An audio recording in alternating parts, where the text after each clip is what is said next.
If you clicked in this video, I assume you have been thinking about going plant-based or are a vegan for many years, and I want to welcome you here. I'm Miriam. I have been cooking plant-based meals for 12 years. Most plant-based resources will tell you how to track your macros, your protein, your iron, your vitamin B12, and that has its place. But this doesn't help you when you sit over your dinner for the third time this week thinking, why is that so bland? Why is it not satisfying? Your food might be technically checking every nutrition box, but it still feels lacking. I will provide you with a framework, and the beauty of that concept is it will help you get independent from recipes, understand how meals are built, and this will ultimately help you rebuild your food autopilot that might have gotten lost along the way when you transitioned to plant-based eating. And once you've seen the structure, you can't unsee it. That system comes from my kitchen to yours, from my busy life to yours. And I hope it's the system that you didn't know you needed. So let's talk about the way I look at a plate of food that's in front of me, that I cook myself or that I get served in a restaurant. And I want to look at the roles that the certain parts, the components of that plate have. The 5 roles of a satisfying plate are substance, creaminess, acidity, texture contrast, and umami. Next, I will go into each of these groups, and then we will go and transfer this to actual dishes so that you can start to recognize that structure. For the substance, this is our satiety anchor, the thing that makes us full, and it creates that heavy feeling in the stomach that our brain needs to recognize, oh, we're full now. So this can be beans, tofu, lentils, rice, quinoa, like other grains, pasta, potatoes. Next thing, the creaminess. The most obvious thing would be oils, but it's not limited to oils. It can be a lot of different things as well, like avocado, cashew cream, nut butters, coconut milk, and all these things. And this is also important for whole food plant-based eaters out there who don't want to add oil to their dish. But they still should add that component, because without that creaminess factor, everything feels watery. Acidity. This is important because it cuts through the fat. It's that spark, something that helps other flavors develop. It can come from lemon or lime, vinegars, pickles, mustard, or from a yogurt-based sauce. Next thing we need is texture contrast, because if we don't have that, we fall into that mush fatigue.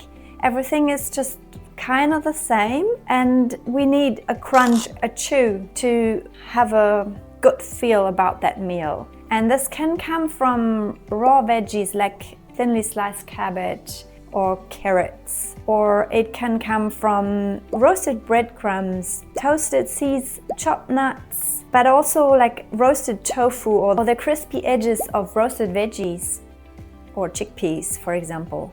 But it can also be pickled onions. Okay, and last but not least is umami. That provides depth.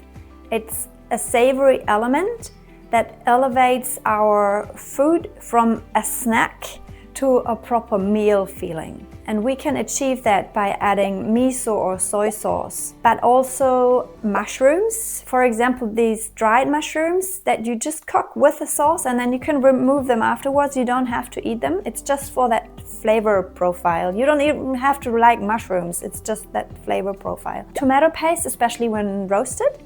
Nutritional yeast, caramelized onions, but also things like sun-dried tomatoes, capers, olives. I promised you that this will help you getting independent from recipes. So let's put this to work and have a look at an actual recipe or a meal maybe a plate that's served to you in a restaurant, and then we can decode this recipe and think about which component on this plate serves which role. So for example, a lentil Buddha bowl. We have lentils that provide the substance. We have a tahini dressing which provides creaminess, lemon for acidity, thinly sliced cabbage on top for texture contrast, and then some soy sauce for umami. So now that you know how to identify the different roles that are taken up by ingredients on the plate, we can move on to creating a plate that has all these components. And this is what ultimately will help you become independent from recipes, to swap ingredients, to either cater your individual taste. It might be that you just simply don't like what's in the recipe, or that you don't have it at hand. I will show you how you can make these swaps so that the whole structure of the plate remains intact. So when we want to change something, we will swap it with a different item from the same category. For example, let's get back to that lentil Buddha bowl. If we don't like lentils, we can just swap them with chickpeas or beans or tofu, tempeh, whatever. The tahini can be replaced by cashew cream or simply olive oil or even peanut butter. And this is a very good example of how you could also change the whole flavor profile for the same dish without coming up with a totally new dish from scratch. So then let's move on. We have lemon that provided acidity, but we could just replace that by a yogurt-based sauce or some pickled onions or even a splash of vinegar.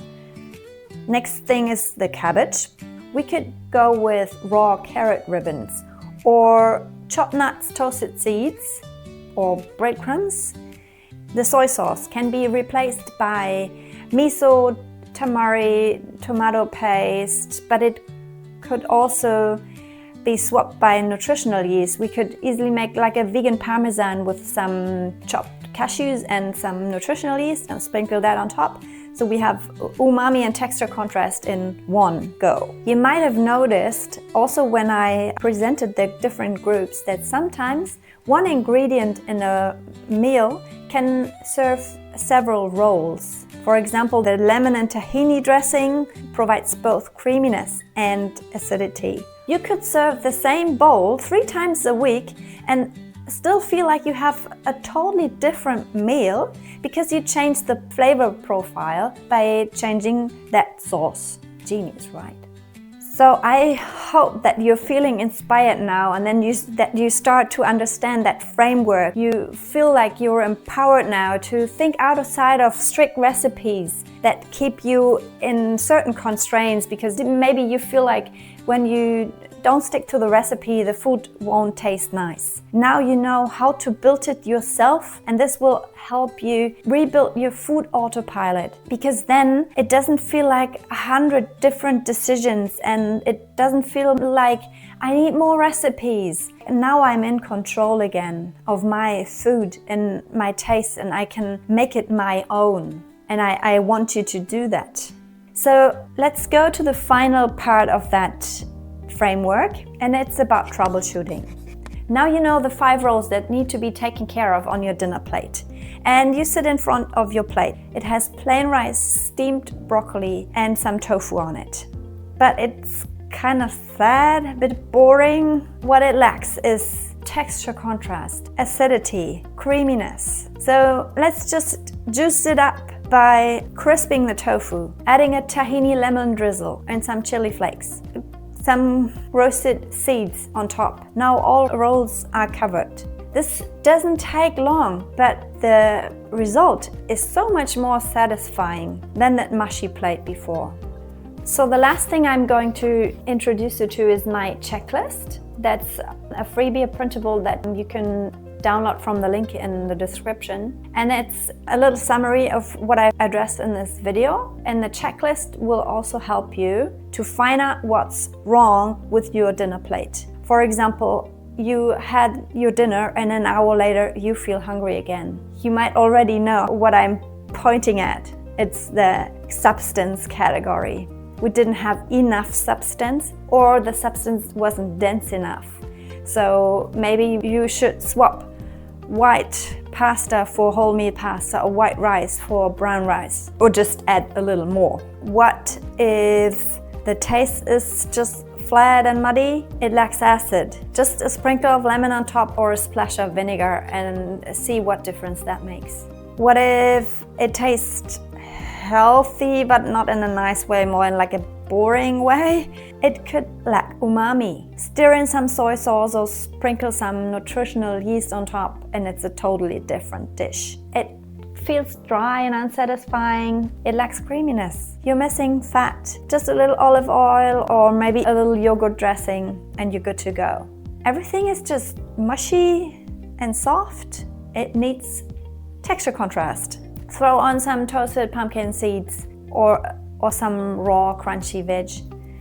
Dinner is good to go. Thank you so much for watching. This comes from my heart. I really want you to enjoy your plant-based food and your journey, and I want to give you freedom rather than just another recipe, because recipes are just instructions, and a structure, that's freedom.